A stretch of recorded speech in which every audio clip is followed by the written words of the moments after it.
Welcome back to CBS News 24/7. I'm Juliette Goodrich. The great Thanksgiving getaway underway. Millions of Americans making a mad dash to get out of town in what's expected to be one of the busiest holiday travel weekends on record. CBS News correspondent Nicole Valdez is live at Hartsfield-Jackson Atlanta International Airport. Obviously today a busy day. So what are you seeing? Any bumps in it? Or are we doing okay?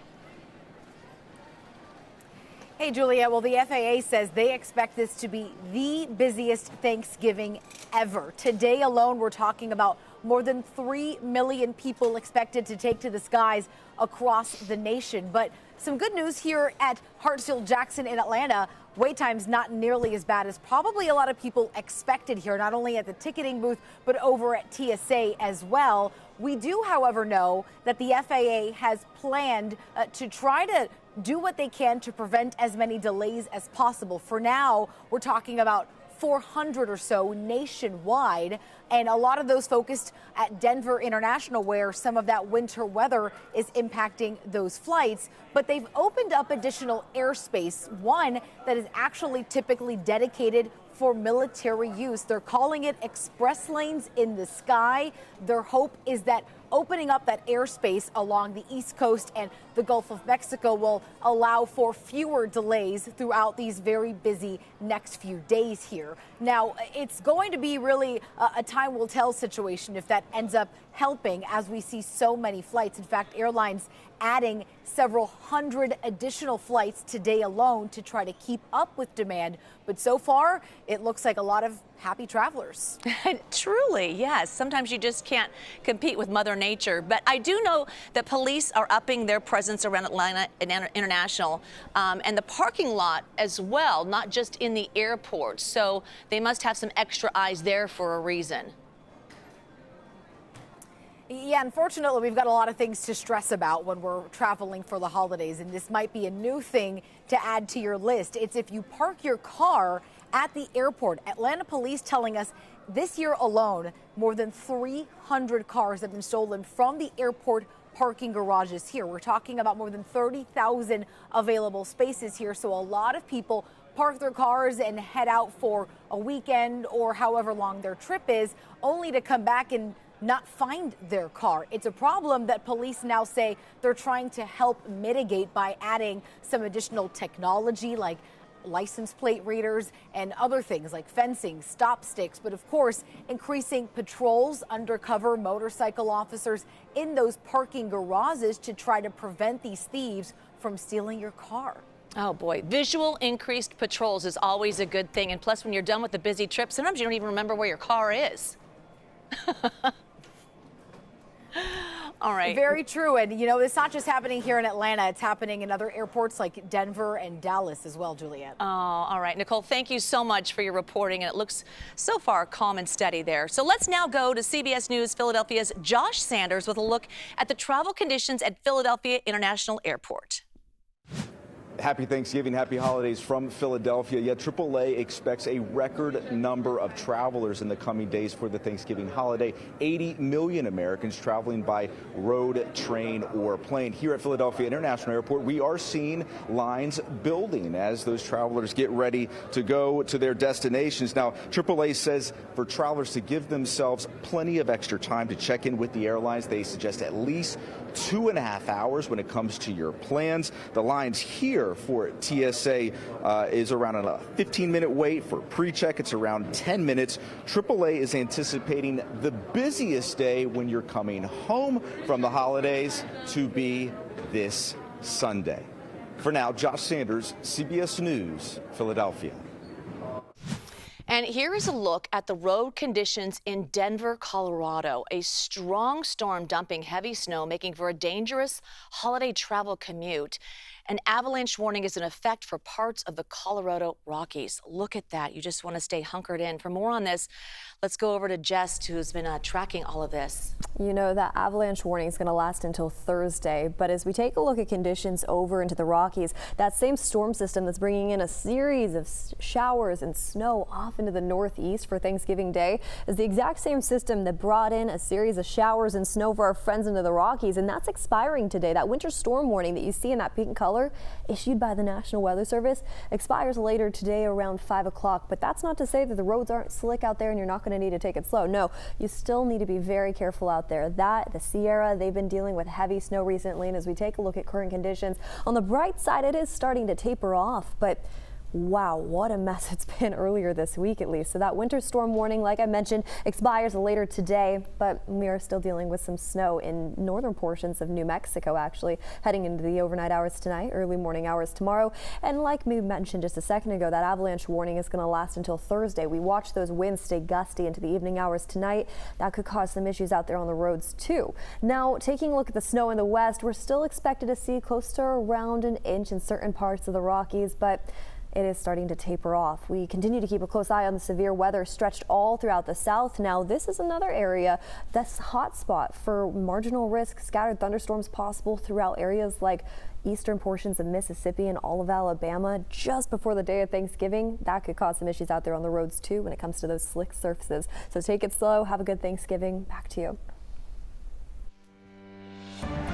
All right, we want to get to some breaking news now as several of President-elect Donald Trump's cabinet picks are receiving bomb threats to their homes and property. We received this statement from the Trump-Vance team. This is just moments ago that says, quote, President Trump and the transition are focused on doing the work of uniting our nation by ensuring a safe and prosperous future. With President Trump as our example, dangerous acts of intimidation and violence will not deter us. Now, also moments ago, CBS News confirmed Howard Lutnick received threats this morning. New York police say they received a terrorist bomb threat at the home of the Commerce Secretary Pick.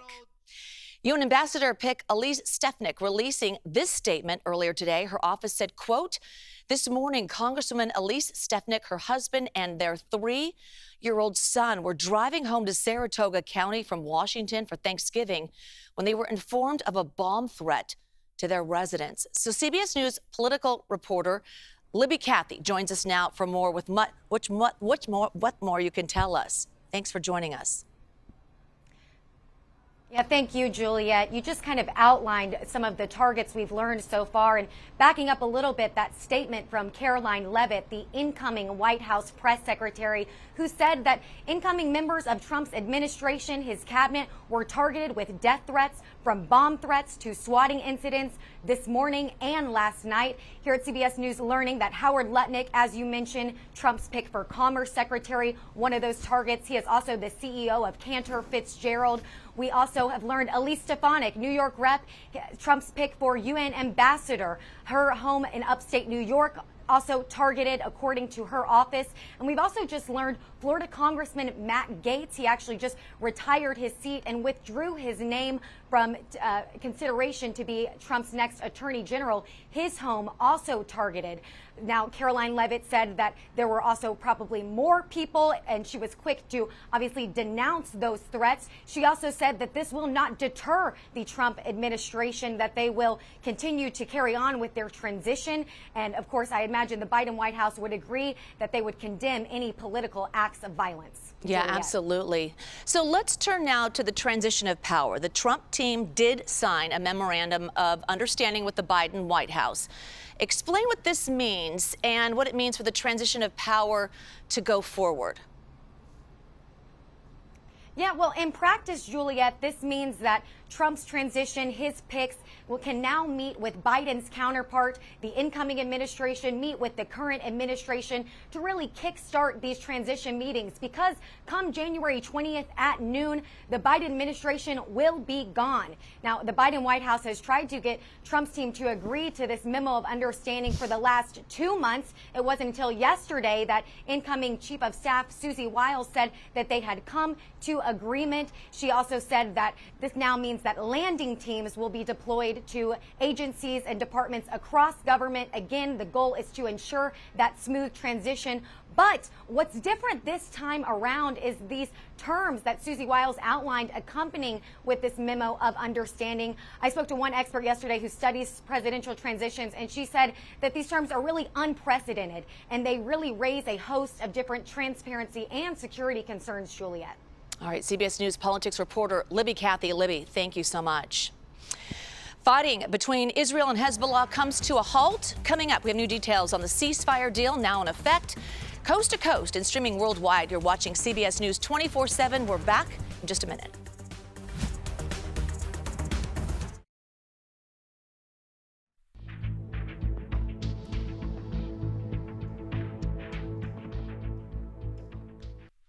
Turning now to the Middle East, the fighting between Israel and Hezbollah hitting an hours-long standstill after the two sides reached a ceasefire agreement yesterday.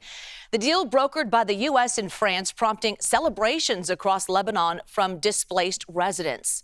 So here's what we know about the terms of the truce. Israeli troops have 60 days to withdraw from Lebanon. The peel-off of forces set to begin in 10 days. And for Hezbollah, a full retreat of forces and weapons 20 miles into Lebanon, away from the Israeli border. They will not be allowed to rebuild infrastructure or weaponry again in the area after they vacate. The question being asked today is, will it hold? National Security Advisor Jake Sullivan was asked just that on CBS Mornings, and this is what he said. Of course, we're going to have to monitor it and implement it day by day, and the United States and France, along with our other allies, are committed to help doing that. And of course, at the end of the day, as the deal states, Israel retains the right to self-defense if Hezbollah or any other terrorist group violates the deal. But we believe that we have learned from the past, and we have designed this deal to be long-standing and to stay in effect, to continue to sustain the peace. CBS News foreign correspondent Deborah Pata reports from northern Israel, where businesses have already started to open back up. We're just a few miles from the Lebanese border. Kiryat Shmona has been a ghost town for over a year. You can see some of the destruction in the city. And as we drove in, we saw a few cars driving back here. Some of the shops were reopening. We also heard a couple of explosions, but nobody is saying that the ceasefire has been breached yet. But there is deep distrust on both sides. Israelis are saying they're still worried that Hezbollah could hit them. And likewise, Lebanese residents are also saying they don't trust Israel to hold to the ceasefire. So it's going to be a tense 60-day wait to see if this deal holds. Back to you. Lawyers for Harvey Weinstein claim he is receiving substandard medical treatment at Rikers Island. His lawyers filed a legal claim against New York City, calling conditions unsanitary and saying Weinstein was sent back to prison before fully recovering from mental health issues and health issues. Earlier this year, an appeals court ruled to nullify Weinstein's 2020 rape conviction. His case will now be retried in 2025. All right, jumping the map to Georgia now. A jury begins the second day of deliberations. The YSL trial, the verdict will decide the fate of the final two defendants. Prosecutors tried to prove the two men committed murder on behalf of an Atlanta street gang called YSL, led by rapper Young Thug. The defense says YSL is just a record label, and the evidence proves no connection to a gang. Young Thug pleaded guilty last month. Federal regulators will not require any response from Boeing after two of its planes struck birds. Back in 2023, two separate Southwest flights hit birds, damaging the engines and causing smoke to enter the cabins. A review board from the Federal Aviation Administration now says it will not ask Boeing to modify its engine or require airlines to change takeoff procedures. The Macy's Thanksgiving Day Parade will take over the streets of Manhattan's Upper West Side tomorrow morning. The preps and the weather forecast, that's coming up. You are watching CBS News 24/7.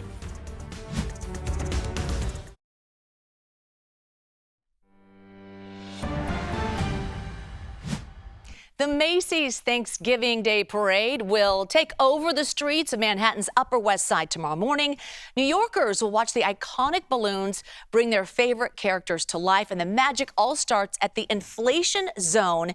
That's in Central Park. So CBS News New York's Jessica Moore joining us live now. So we hear there's some new additions to this parade, and what do you have behind you there? Hi, Juliet. Okay, so we have been watching the magic happen all morning long. A lot of people say this is even better than the parade because you get to get up close and personal with these gigantic balloons.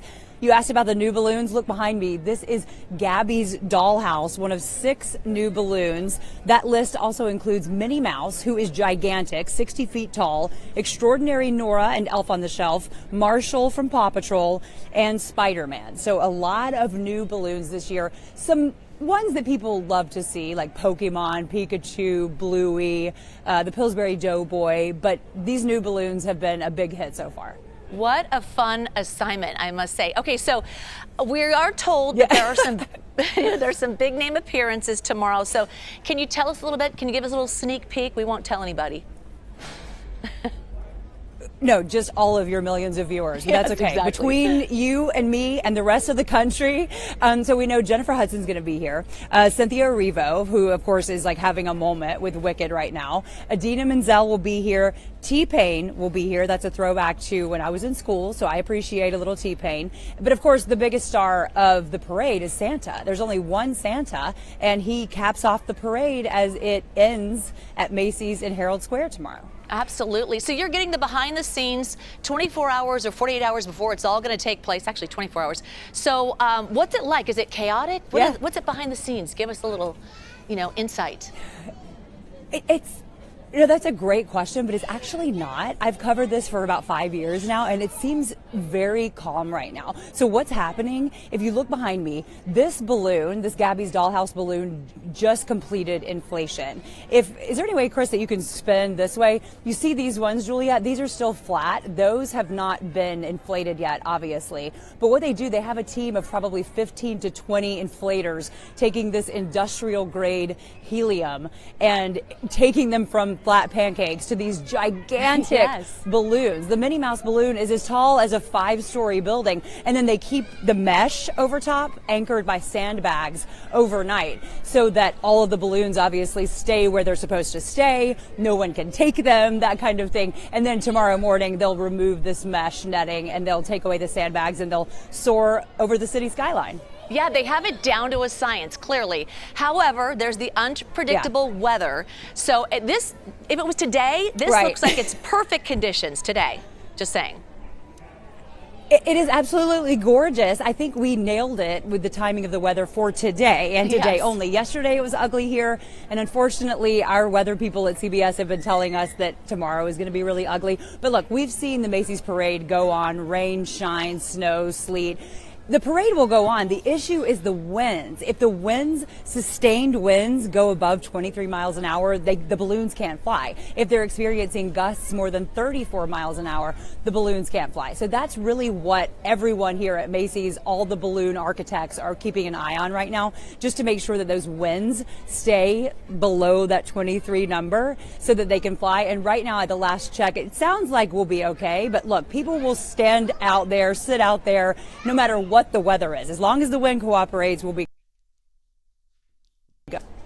Jessica, isn't that the truth? Thank you so much for taking us there. Rain or shine, it's a parade no matter what. There's something magical even watching the balloons swaying. You're right. And just wondering how they're going to stay on course, right? Between all those large buildings too. Gosh, I love watching it. So let's actually dive into the forecast. She makes a good point about the winds. The rain is definitely going to come right around the corner though. And as we take a look at conditions widespread all throughout the Northeast, that exact same snowstorm that brought in a series of snow throughout the Rockies is the exact same one that's diving into the Northeast as we head into Thanksgiving's forecast. Now, we mentioned it earlier, of course, October was one of the driest months in this nation's history off into the Northeast, so it's actually great news, and we should be thankful on Thanksgiving Day that we have rain returning into the forecast in areas that had drought conditions and, of course, all those brush fires we were reporting on just a few weeks ago, 3 weeks ago. So here's what's happening for us. As mentioned, that exact same system, it's moving quick across the plains, stretched up into Pennsylvania Pennsylvania with snow around the corner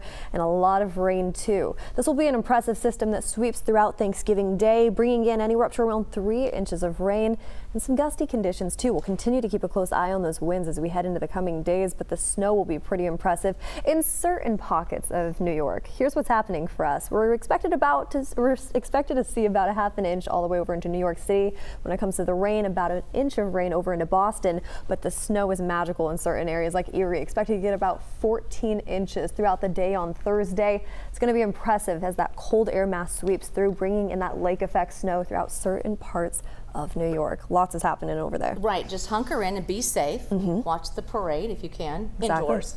And enjoy. Oh, 100%. Bundle up. Just thank you. Of course. And the International Space Station wishing us all a happy Thanksgiving right back here on Earth. And the NASA astronauts are getting ready for a Thanksgiving feast in space. Let's take a listen. So we've got a container here of all the things that we're going to enjoy on Thanksgiving. It is a feast. Let me see. We've got Brussels sardines, Brussels sprouts, butternut squash, apples and spice, smoked turkey. And smoked turkey. It's going to be delicious. It's true we have much to be thankful for. On a professional sense, I mean, there's not many places that you can be that you can actually lay on the ceiling, and this is one of them. We're thankful for zero gravity. It's fantastic. I like their attitude. Okay, so in addition to their vacuum-packed meal and zero gravity, the astronauts say they are also grateful from friends and family and also space exploration. We're thankful for them doing all that.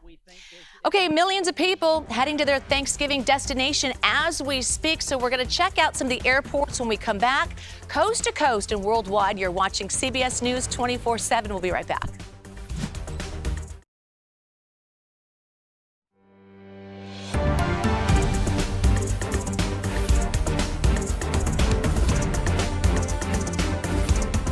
After months of bloodshed between Israel and Hezbollah, the fighting has now come to a standstill.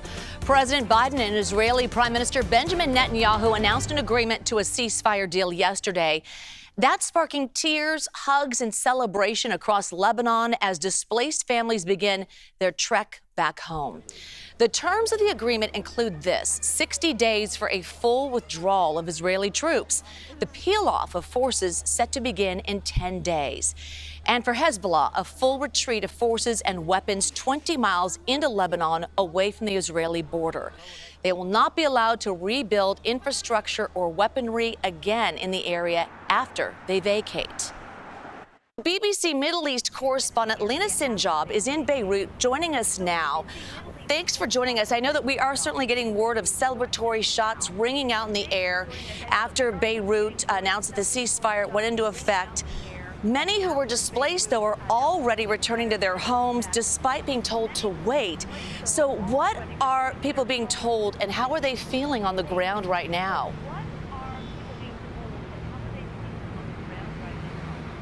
Well, this is the first day of the ceasefire. People are so excited to have, for the first time in 2 months, in nearly 2 months, drive back to their towns and villages, or even here in Beirut, to the southern part of Beirut to see, their homes. I've been to the southern part of Beirut, to Dahya neighborhood, a Hezbollah-strong neighborhood here that was like pounded with heavy bombardment over the past 2 months. And as I was walking, in one area, there were at least 8 buildings that were reduced to rubble. Yet, families have arrived walking over the remainings of what used to be their homes. Some people told me they lived 25 years or more in some of these stories in these buildings. Now they're all reduced to rubble. Despite this, people are, celebrating that there is an end to violence, no more killing, and no more death at the moment. Yeah, we do know that strikes from Israel continue to rock Beirut right up to the point the ceasefire went into effect in moments after President Biden's announcement. So I think everyone's questioning, how will the truce hold?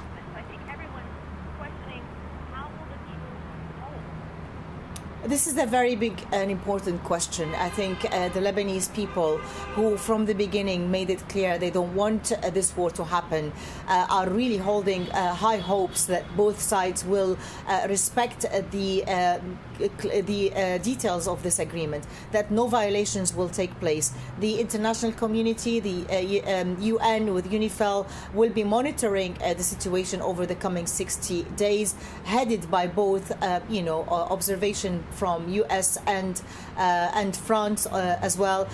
The Israelis are adamant that they will have zero tolerance to any violations during this period.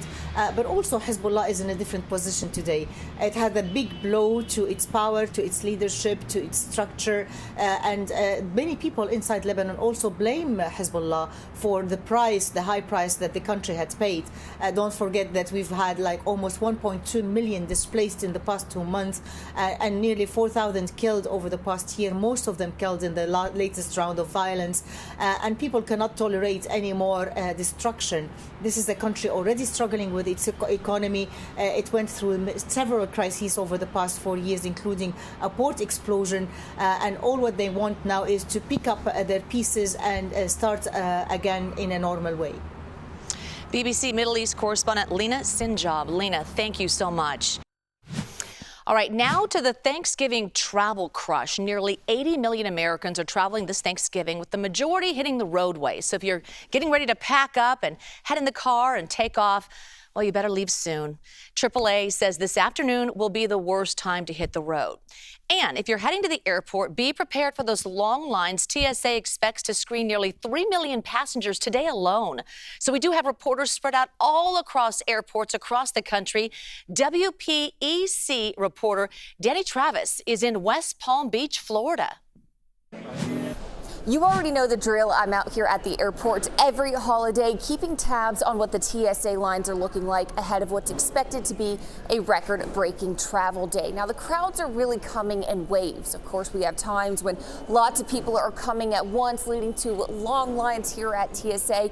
And then we have other times where there's only a few people trickling in and really no one at all. So all in all, things are looking really good out here at PBI, showing that things are running smooth. Across the country, AAA says almost 6 million people are expected to fly to their holiday destinations. 2.8 million of them will leave for their destinations today. That's a 2% increase from last year. Now, here at PBI, officials say a little more than 100,000 people passed through here for Thanksgiving last year, and they only expect more this week. Officials say they have their holiday plan in effect to keep things running smooth, and travelers here agree it's smooth sailing. As part of our holiday plan, we always have additional officers to make sure we have additional lanes open for people. We do outreaches through our airport, through our local public affairs, making sure people know about the TSA app, what can I bring on tsa.gov, and just pretty much getting the word out. Be here early, expect lines that are abnormal for Palm Beach. PBI is great. It's a really small airport, so really easy to get in and out of pretty quick. So fantastic. We love it here. Yeah, it's been smooth. It's a nice airport. Absolutely. And the roads will be even busier. A record 71.7 million people will be traveling by car, according to AAA. That's about 1 million more than last year. But good news, it'll cost you less to fill up your tank this holiday weekend, with prices down compared to last year. The average price per gallon could dip below $3 by Thanksgiving. AAA also released their top Thanksgiving travel destinations in the country, and of course, Florida tops that list, with Miami, Fort Lauderdale, and Orlando taking those top 3 spots. But here in West Palm Beach and at PBI, things are looking pretty smooth here. Reporting in West Palm Beach, I'm Danny Travis, CBS 12 News. All right, looks calm there. Let's take it outside now. Ooh, look at this. Holiday travel conditions. This is in Colorado. It's a live look from Genesee outside Denver. Obviously slick roadways, but a gorgeous white view there. Let's get to Jessica for more on the conditions and what people there can expect. Actually, some avalanche warnings too, correct? There's avalanche warnings until Thursday. There's the winter storm warning until afternoon hours today. It is active out there. So let's dive into this. That snow system is starting to trickle off, moving off into the the east, but it did cause a lot of issues on the roads over into the Rockies. That same storm system will bring in a series of showers over into the northeast just in time for Thanksgiving Day, making it a little challenging for the New Year's Day, or not in the New Year's Day, for the Thanksgiving Day parade right around the corner. Now we head all the way over into Colorado again. The pink is showing the winter storm warning issued by the National Weather Service, and that will stick around throughout the afternoon hours today until 5 o'clock tonight. Here's what's happening. That snow system still sweeping throughout northern portions of Arizona and all throughout New Mexico too, but the Rockies are starting to catch some breaths of fresh air as we head just in time for Thanksgiving Day. Today it is challenging out there on the roads though. You saw that live look. It's cool, it's slick out there, and it's still a little bit wet too. They're expecting to get just a little bit more of a dusting up there. A little bit more impressive numbers down into Santa Fe with about 4 inches to go. Now as we take a quick look at what's happening for us widespread throughout the states, another hot spot when it comes to severe weather is off into the south. If you're traveling throughout here just ahead of Thanksgiving, keep in mind that thunderstorm activity is still sticking around for us anywhere from South Carolina over into Atlanta, Georgia, and all throughout Mississippi and Alabama too, making it challenging out there on the roads just to get to your destination for Thanksgiving. Just be safe. All right. Thank you so much. Okay, so while it is this season of giving, many families and homeless people face food insecurity. So nonprofits around the country try to combat that, especially during this time of year. CBS News Los Angeles' Cara Finstrom joins us live on the Work Volunteers to feed the families. So many volunteers out there. Hats off to them. What can you tell us about the organization you're covering and what are they doing today? Well, we're at the LA Mission. You can hear the tunes pumping here. This is an old group. I mean, they have been around since the 1930s. Check out all the volunteers behind us here. They serve people who are experiencing homelessness and other life challenges. And you can see the tables are set here today to serve up thousands of Thanksgiving meals. Want to flip the camera around as well, because this is not the only thing they're doing here today. Check out all of these tents. They have a lot of folks from the business community who've come in and also want to lend a helping hand. So they're also giving out additional meals, clothing. There's going to be things done here today like pedicures will be given, haircuts, clothing will be given out, with the idea of not only having people leave here with their tummies full, but also feeling a little uplifted and with some hope. So lots of good things happening out here today. Absolutely. You know, I'm just looking at how many volunteers are there. And obviously this is about the season of giving and helping those. But to volunteers, it is so gratifying as well. I bet some of those volunteers have been doing this for decades because they would rather be there than anywhere else right now, rain or shine. They have. As a matter of fact, I spoke with the chef here, the one who was cooking up all this food. At one point, he was experiencing homelessness, and now he's come full circle. He's serving those in need, and he says this is where his heart is, and he's serving up a lot of love here today. You can feel it throughout here, everyone here. Most people here, I should say, have a tie to homelessness, whether it's personal or someone that they love, and they want to help. Yeah, that's what it's all about.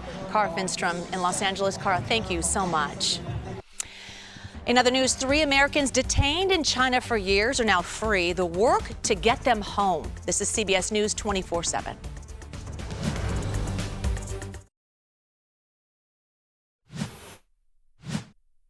3 Americans have been released from China's custody today. The Biden administration announced their return home as part of a prisoner swap with Beijing. At least one detainee remained imprisoned for over a decade. The group maintained their innocence for years, saying they were wrongfully held in China. The National Security Council released a statement following the White House announcement saying, quote, soon they will return and be reunited with their families for the first time in many years, thanks to this administration's efforts and diplomacy with the PRC. All of the wrongfully detained Americans in the PRC are home. CBS News congressional correspondent Scott McFarland breaks this all down for us. So do we really have any details about the 3 Americans and how this swap actually played out? Yeah, Mark Swiden is the one who's been in custody in China for more than a decade, since 2012. Kai Li and John Lung are the other 2. We know over the past few months, their families have been fiercely advocating for their release and for the Biden administration and for the Congress to intervene as needed to help secure their release because of the length of their detention and because of the unjustified nature of their detention. Lee and Lung were accused of espionage, Swiden of a drug offense that the families and their advocates, including their advocates in Congress, have said were unjustified, unwarranted, and were not substantiated. The release comes, according to national security officials, right before the Thanksgiving holiday, but we're not getting information yet as to how the U.S. secured them, what they offered in return to get or who they offered in return to get these 3 Americans released. Yeah, and Scott, I know that you do have the court document involving an Arizona man that made death threats to President-elect and his family. So what more do we know about those threats?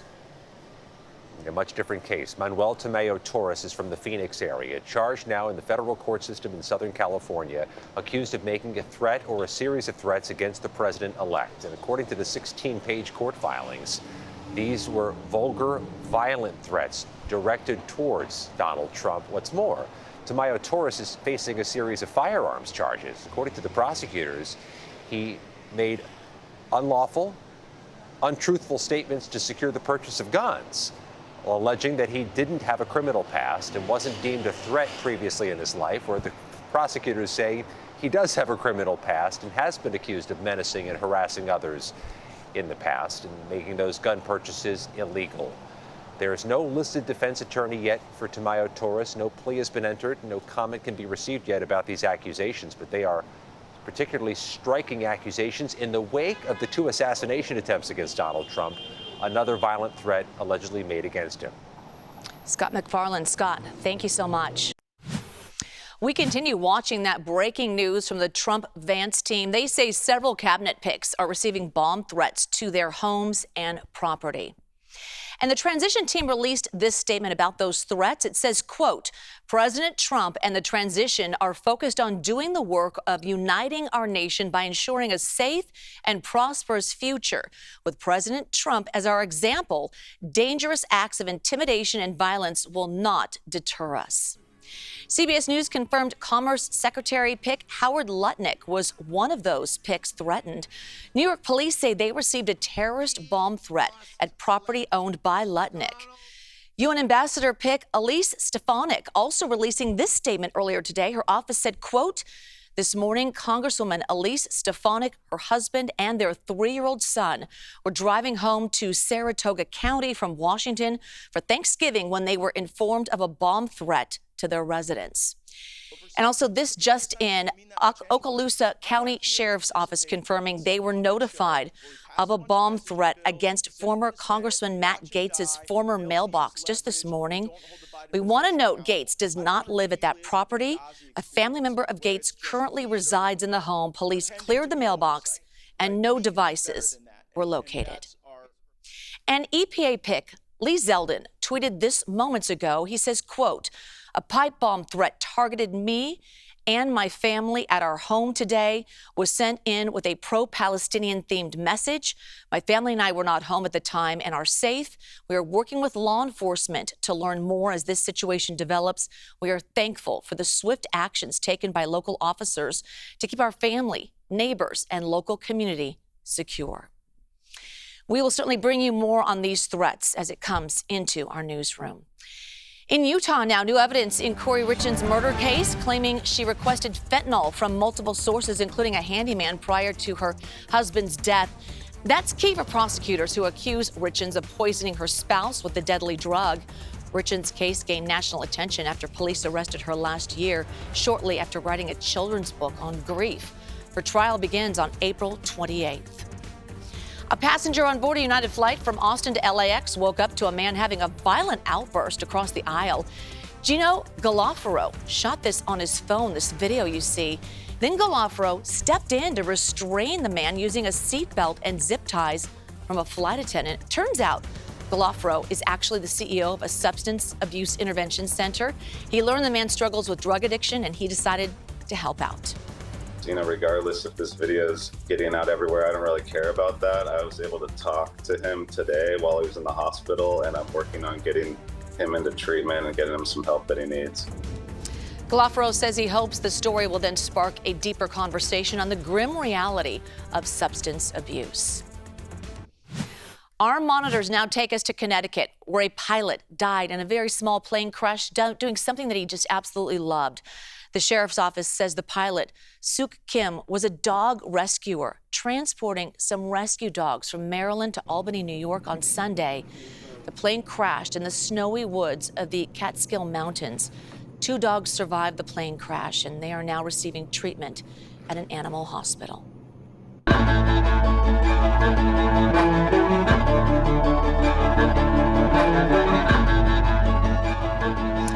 It is our Eye on America CBS News commitment to hear your stories in your communities. It's been over 2 months since Hurricane Helene crashed ashore, crippling communities in western North Carolina. More than 100 lives and thousands of homes lost. CBS News national correspondent Dave Malkoff heads back to the Blue Ridge Mountains and explains what happens when you can't go home again. It happened so fast that I didn't know what was going on. Caitlin Midkiff was just sitting in the kitchen with her dad when all of a sudden there was the loudest sound behind us, and then it was like we were getting thrown and pulled at the same time. A landslide tore through their home.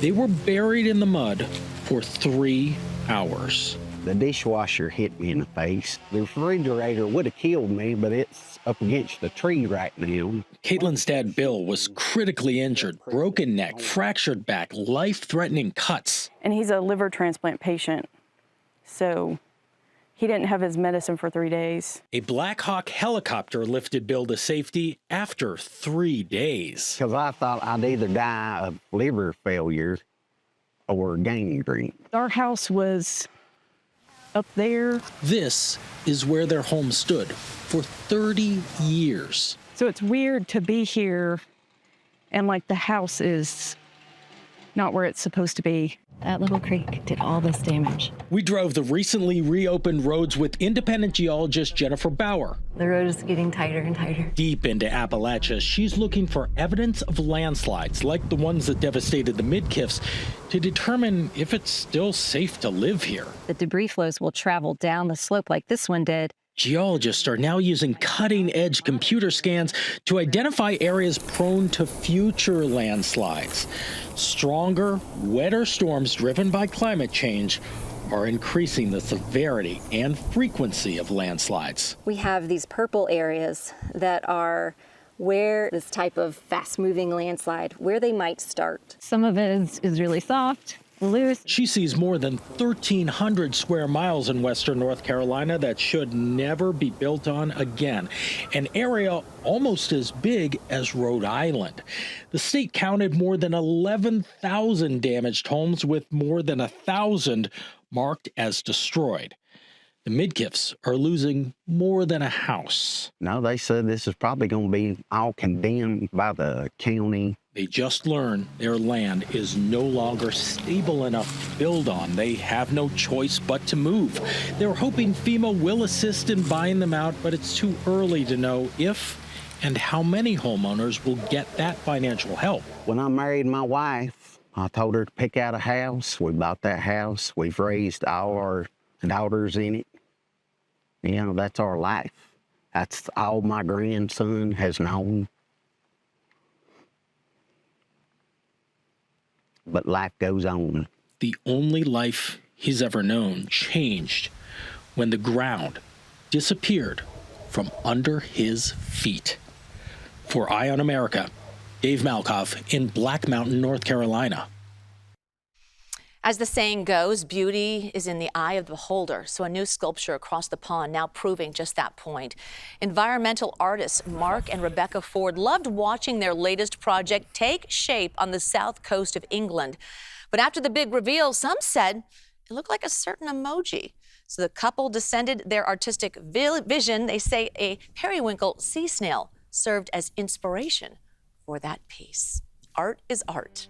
That is it for us at CBS News 24/7. Before we leave, let's take a live picture of all of the airports as you hustle and bustle your way, the roadways as well. Minneapolis, Chicago, LAX, and Colorado. Safe travels on your holiday travel rush. Happy Thanksgiving to you all, and thanks for watching.